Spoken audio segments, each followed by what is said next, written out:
안녕하세요, 퍼식입니다.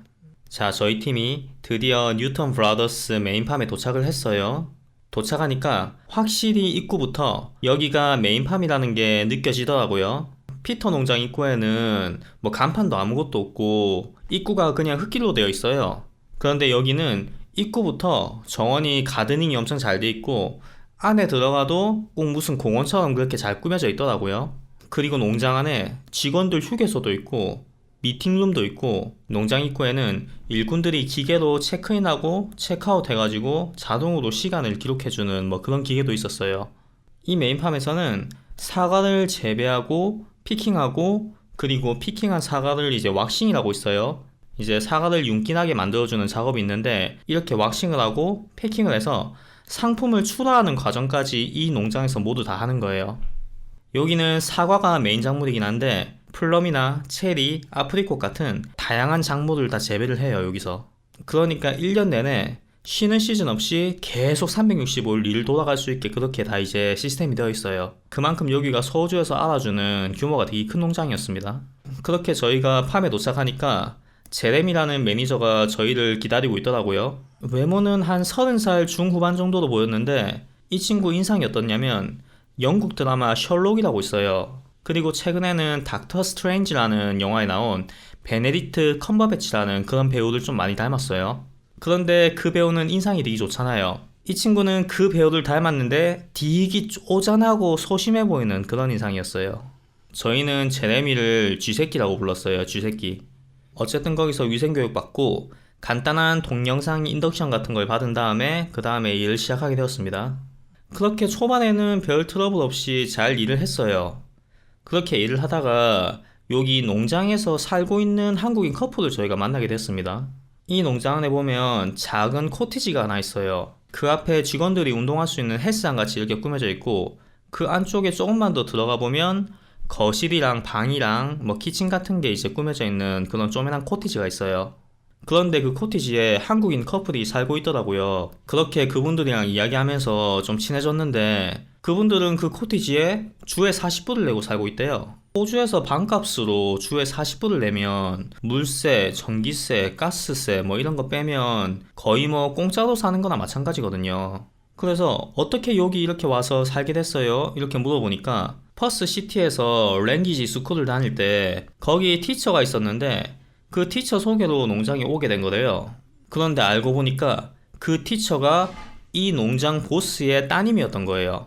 그 따님이 누군가를 농장으로 추천해서 보내준 적이 단 한 번도 없었는데 이 한국인 커플이 그렇게 추천받아서 온 첫 번째 커플이었대요. 그래서 그분들은 농장 보스의 따님 지인 이제 그런 특별 대우를 받게 된 거죠. 일도 정말 쉽고 좋은 일, 그러니까 조금만 해도 돈 많이 되는 뭐 그런 일만 하고 이렇게 코티지도 정말 저렴하게 사용할 수 있게 해주고 그리고 언제든 일 쉬고 싶다고 이야기하면 쉬게 해주고 뭐 이런 어마어마한 특권을 가지고 있는 그런 분들이었습니다. 호주 사회가 겉으로 보면 엄청 합리적으로 보이는데 여기를 파고 내려가면 이 호주 사회는 철저한 인맥사회라고 보시면 됩니다. 이민자들한테 잘 알려지지 않는 힘 안 들이고 돈 많이 버는 이런 직종들은 거의 대부분 다 인맥 네트워크를 통해서 다 이제 소개를 받아요. 그래서 여기 현지인들이 돈이 없어도 공립학교도 안 보내고 자기 애들을 사립학교에 보내려고 하는 이유가 다 이런 것 때문이에요. 학창시절에 쌓아놓은 학연 지연이 그 아이의 인생을 좌우하기 때문에 그렇게 이제 무리해가지고 좋은 학교에 보내려고 하는 거예요. 어쨌든 이제 그 커플이랑 이야기를 하면서 여기 매니저 제레미에 대해서 많은 정보를 얻을 수 있었어요, 저희가. 제레미는 젊었을 적에 정키였었대요. 그러니까 마약에 중독돼서 좀 방황을 많이 하던 그 호주의 흔한 젊은 청소년이었는데 이 마약 중독을 치료하고 사회로 다시 복귀하게 된 계기가 바로 종교 때문이었대요. 그래서 제레미는 신앙심이 엄청 깊어요. 그런데 한 가지 문제가 있는데 이 종교가 기독교나 천주교 같은 우리가 흔히 아는 그런 종교가 아니고 7일 안식교라고 하는 그런 종교예요. 기독교에서 파생된 종교 중에 하나인데 성경 구절 중에 아포칼립스에 관련된 그런 이제 구절을 기반으로 만들어진 그런 종교라고 하더라고요. 제가 인터넷으로 검색을 해보니까 이 종교가 뭐 이단이니 아니니 뭐 이런 논란이 좀 있더라고요. 그런데 그게 중요한 건 아니니까 일단 넘어갈게요. 하여간 제레미가 믿는 이 종교가 평범한 종교는 아니었어요.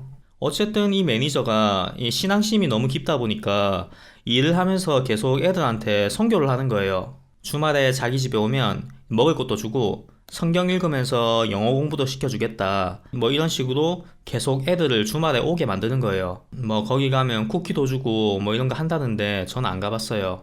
왜냐하면 저는 종교를 믿진 않지만 저희 집안 자체는 기독교 집안이거든요. 저희 큰아버지랑 저희 큰 외삼촌 모두 교회 목사님이세요. 그래서 아무리 매니저랑 친해지는 게 중요하다고 해도 기독교를 부정하는 그런 종교에 참석하는 것 자체가 저는 좀 아닌 것 같다고 생각을 했거든요. 그리고 이야기를 하다 보니까 그 커플이 한 가지 재미난 이야기를 한 게 해주더라고요. 작년에 이 농장에서 일하던 한 한국인 워커 이야기를 해주는데 제레미가 이분한테 자, 이 나무 한 그루당 얼마니까 이거 해 이렇게 이야기를 하고 갔대요. 그런데 이 사람이 정말 정직한 사람이었었는가 봐요. 나중에 일 끝나고 제레미한테 가서 너 아까 저 나무가 한 그루당 얼마라고 했잖아. 그런데 내가 봤을 때는 저게 일할 게 별로 없어. 저렇게 돈을 많이 받을 필요가 없을 것 같아. 이렇게 이야기를 했대요. 그러니까 제레미가 그 말을 듣고는 애가 너무 감격을 한 거예요. 너는 나를 진심으로 케어해줬다. 너무 고맙다. 뭐 이렇게 막 이야기를 하고 막 칭찬해줬대요. 그리고 그 다음부터 그 친구한테 온갖 특혜를 다 해준 거예요. 그렇게 그 친구는 온갖 특혜를 다 누리다가 이제 비자가 끝나서 떠났고 그게 한 1년 전 일이었다고 하더라고요. 그 말을 딱 듣고 저희 세 명은 서로 이야기는 안 했지만 전부 다 똑같은 생각을 했죠. 아, 그래? 나중에 써먹어야지. 그렇게 메인팜에서 일을 하는데 예전 피터팜처럼 4명이서 함께 일을 하는 게 아니고 다 이제 떠튀어나요, 제레미가. 그러다 보니까 영어를 제일 못하는 제가 조금씩 힘들어져요. 이제 가지 치는 일은 피터팜에서 다 배웠으니까 그대로 하면 되는데 가끔 이제 가지 치는 일 말고 다른 일을 시키는 거예요. 이제 세일을 하려면 영어로 설명을 듣고 이해한 다음에 따라야 되는데 제가 영어를 못하니까 설명을 들어도 이해를 못하는 거예요. 그래서 이제 눈으로 본 것만 하다 보니까 이제 실수를 하게 된 거죠. 그게 계속 반복되니까 제레미가 저를 조금씩 못마땅하게 생각하게 된 거예요. 그렇게 어느 날 일을 마치고 집에 가서 쉬고 있는데 제 폰으로 전화가 한 통화요? 전화할 사람이 없는데 누구지? 하고 딱 받아보니까 그 농장 코티지에 살고 있는 그 커플 중에 여자분이 저한테 전화가 온 거예요. 퍼식씨, 제가 친구들한테 전화번호 물어봐서 이렇게 전화드렸어요. 아예 어떤 일로 전화 주셨어요? 제가 너무 오지랖을 부리는 것 같은데 너무 기분 나쁘게 생각하지 마시고요. 오늘 제레미가 저희 코티지에 와서 퍼식씨 이야기를 좀 했어요. 그런데 퍼식씨가 자기 지시를 안 듣고 좀 자기를 무시하는 것 같다고 그렇게 이야기를 하더라고요. 그러니까 제레미는 제가 영어를 못해서 이해를 못하는데 그렇게 생각을 한 게 아니고 자기 말을 제대로 안 듣고 무시한다 이렇게 생각을 한 거예요. 왜냐하면 피터팜에서 일 잘한다고 데리고 왔으니까 제가 영어를 아예 못한다고 생각을 안 한 거죠. 그래서 제가 사실은 제가 영어를 잘 못해서 제레미가 뭐라 하는지 잘 이해를 못했어요. 그래서 아마 좀 오해가 있었던 것 같아요. 그렇게 이야기하니까 네, 저희도 퍼식씨가 그런 사람 아닌 거 저희도 이해하는데 당분간 좀 조심해야 될 것 같아요. 왜냐하면 제레미가 과거가 좀 있는 애라 가지고 자격지심 같은 게 좀 있는 애거든요. 그래서 자기가 무시당한다고 생각하는 거 되게 싫어하기 때문에 좀 당분간 좀 조심 좀 하세요 이렇게 이야기하더라고요. 그런데 제 입장에서는 못하는 영어가 갑자기 하루아침에 확 늘 순 없잖아요. 그러니까 저는 제 나름대로 잔머리를 굴렸죠. 제레미가 워커들 찾아다니면서 지시를 할 때는 분명 저 혼자한테만 지시를 하진 않을 거 아니에요? 그러니까 걔가 저한테 와서 뭐라 이야기를 하면 일단은 오케이 제레미, I understand. 오케이, I got it. Thank you. 이렇게 이야기를 딱 해요. 그리고 걔가 떠나면 이제 샘이랑 루이스한테 전화를 해요. 야, 너희 거기에 제레미 왔다 갔어? 걔가 너한테 뭐라 하던데. 이렇게 물어보면 걔네들이 저한테 설명해줘요. 뭐 이거나 하지 마라, 뭐 이런 열매는 떼지 마라, 뭐 이렇게 설명을 해주면 이제 그 이야기를 듣고 일을 하고 이렇게 했었어요. 그렇게 하루하루 무사히 잘 넘기고 있는데 어느 날 갑자기 루이스가 얼굴이 막 싱글벙글한 거예요. 야, 오늘 무슨 좋은 일 있어? 이렇게 물어보니까 얘가 엄청 사악한 미소를 지으면서 이렇게 이야기를 해요. 나 오늘 제레미한테 그거 써먹었지롱? 뭐? 그 커플들 말했던 거 있잖아. 이 나무 너무 비싼 것 같다. 뭐 이런 이야기 말이야. 저는 이제 영어 문제 때문에 그걸 완전 까먹고 있었는데 루이스는 이걸 언제 써먹지 이렇게 계속 타이밍을 재고 있었던 거예요. 그래서 오늘이 기회다 싶어서 딱 던졌는데 아니나 다를까 제레미 표정이 갑자기 감동 먹은 것 같은 그런 표정으로 싹 바뀌면서 넌 나를 케어해줬어. 정말 고마워. 뭐 이렇게 이야기를 했다는 거예요. 그날 이후부터 루이스는 저희랑 완벽하게 다른 특별 대우, 그러니까 제레미의 오른팔로 거듭나게 됩니다. 그리고 몇 달 뒤에 농장 코티지에 살고 있는 그 한인 커플이 공부한다고 떠나거든요. 그래서 그 빈 코티지를 루이스가 들어가서 살게 됩니다. 그만큼 루이스가 제레미의 사랑을 독차지하게 돼요. 이놈은 지금 연락이 안 되는데 만약에 한국에서 살고 있어도 얘는 사회생활 정말 잘할 거예요. 인정. 진짜 인정. 자, 그렇게 시간이 지나서 사과 피킹 시즌이 왔습니다. 이 피킹을 할 때는 자기가 사과를 딴 만큼 돈을 쳐주기 때문에 그때부터 일 잘하는 사람이랑 못하는 사람의 임금 차이가 확 벌어지기 시작해요. 방법은 간단합니다. 이제 위에 구멍이 뚫린 커다란 백을 이제 앞으로 짊어맨 다음에 사과를 막 이렇게 따서 이 안에 집어넣으면 돼요. 이 과일을 담는 이 백을 캥거루 백이라고 불러요. 그렇게 그 백에 과일을 담다가 어느 정도 양이 차면 사과나무들 사이에 커다란 나무로 된 컨테이너를 갖다 놔요. 거기에 백을 들고 가서 이게 옮겨 넣으면 돼요. 그래서 사과 피킹할 때는 2인 1조로 많이 해요.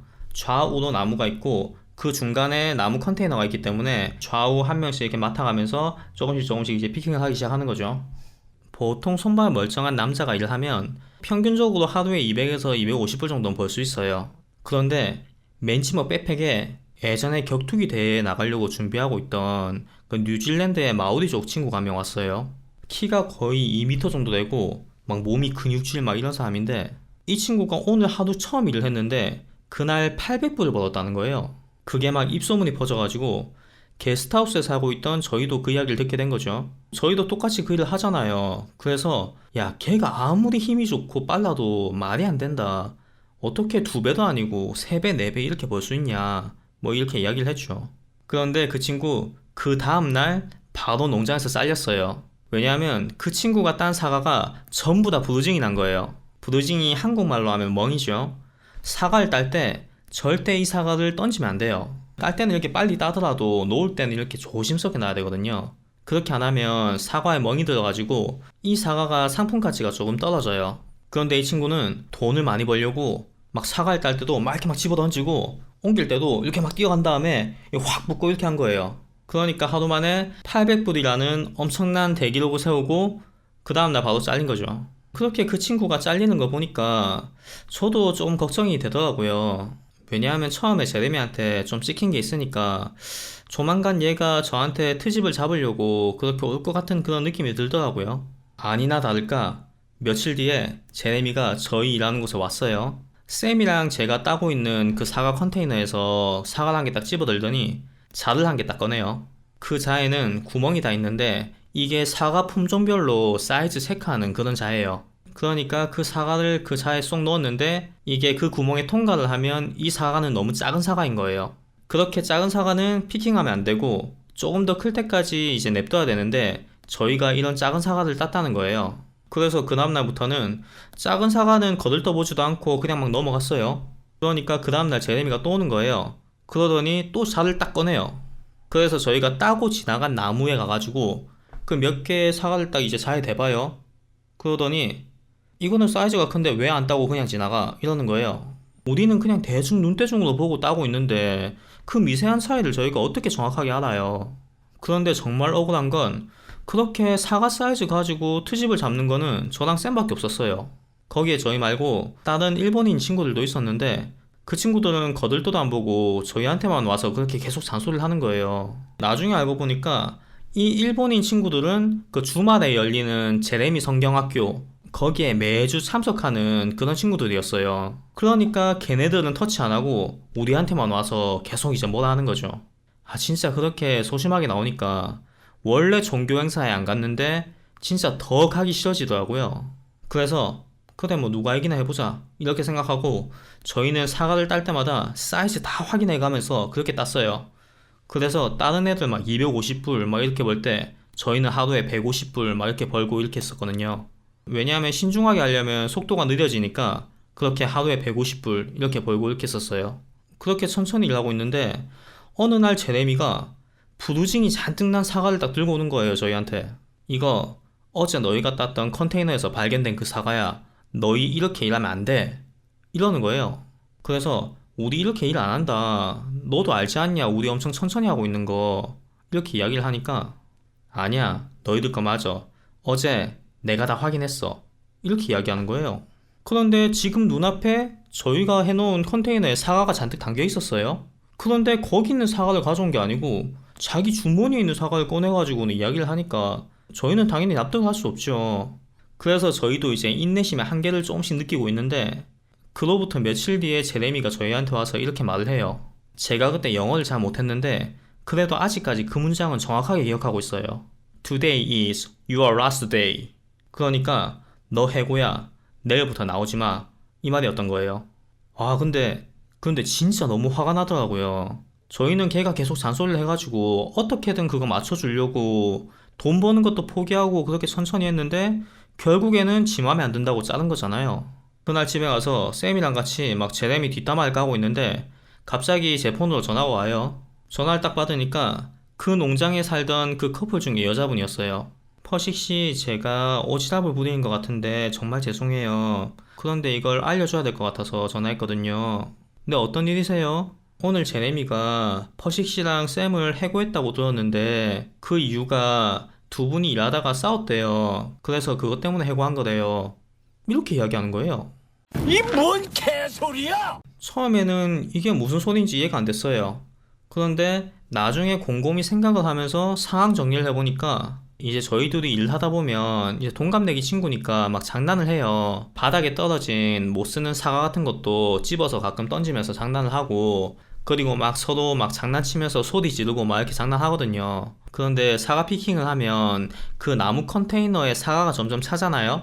그러면 어느 정도 차게 되면 포크리프트 기사가 와가지고 그 컨테이너를 가지고 가요. 그런데 이 포크리프트를 모는 얘가 그 동네에서 약간 모자른 조금 지적장애가 있는 그런 친구였어요. 그래서 제 생각에는 그 친구가 컨테이너를 가지러 왔는데 저희가 막 장난치고 있으니까 아 쟤네 싸우는갑다 이렇게 생각해서 제레미한테 말을 한 것 같더라고요. 그런데 뭐 어쩌겠어요. 지금 상황을 보면 제레미가 우리를 어떻게든 자르려고 지금 건수만 찾고 있다가 이번에 아싸 잘됐구나 이러면서 해고를 한 건데 지금 가가지고 야 그거 오해였어 우리 안 싸웠어 이렇게 이야기를 해봐야 뭐 달라지는 건 전혀 없으니까 뭐 어쩔 수가 없었죠 저희는. 그렇게 저희는 돈 안 되는 피킹 준비 시간에만 일을 하다가 정작 돈을 벌 수 있는 피킹 시즌 때 제레미한테 해고당하게 됩니다. 루이스는 여전히 제레미의 사랑을 받으면서 계속 거기서 일을 했고 저랑 샘만 이렇게 잘려서 나왔어요.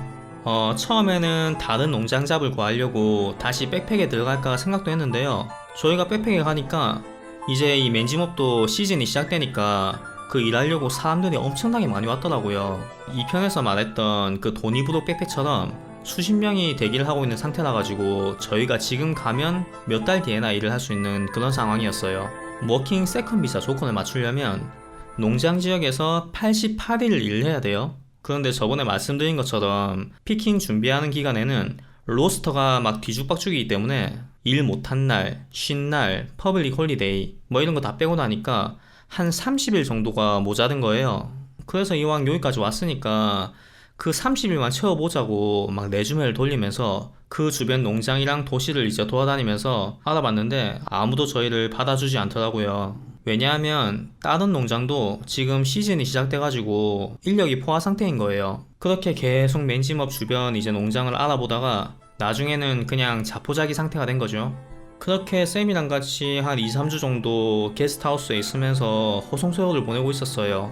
그러던 어느 날 저희가 자고 있는데 거기 집주인이 저희를 막 깨워요. 누가 저희를 찾아왔다는 거예요. 처음에는 백팩에 있는 한국 친구들이 놀러왔나?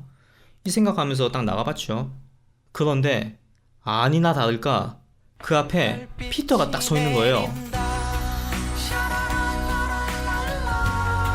진짜 그때 피터를 보는데 저는 아직 꿈꾸고 있는 줄 알았어요.